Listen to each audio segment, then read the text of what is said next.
O galbūt įdomiausia būtų per kraštutinumus parodyti. Sakykime, vienas kraštutinumas yra, kada mes maitinamės žaliom daržovėm, kitas kraštutinumas, kada mes maitinamės virtom daržovėm. O tas aukso vidurys va fermentuotos daržovės. Tai žiūrėkit, kaip yra. Mokslas jau ištyrė, kad iš žalių daržovių mes gaunam tik tai iki 20% įsisavinimo. Iš virtų daržovių mes gaunam iki 40% įsisavinimo. Tai jau dvigubai geriau, kaip ir geriau.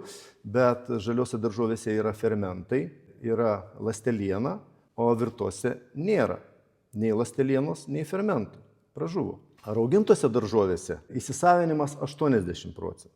Ir fermentai, ir ląsteliena, ir bakterijos dar.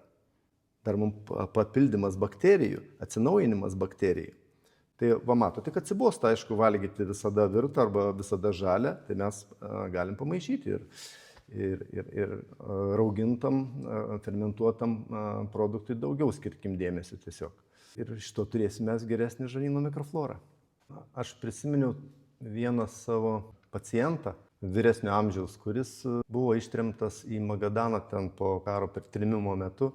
Jis man įdomią istoriją papasakojo, kad mes pastebėjom, kad tos vietinės rusės, kurios ten gyveno, jos gali per tokį šaltį bėgioti po lauką, jos daug atsparesnės ir mes paskui sužinojom, sako, kad jų mityboje labai daug fermentuotų produktų, nes ten ilgainiui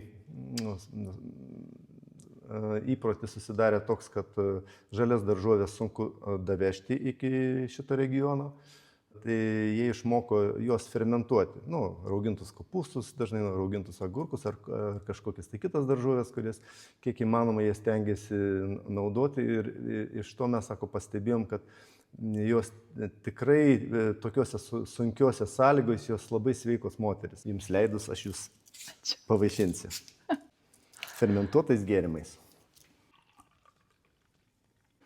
Tai ką, būkim sveikesni?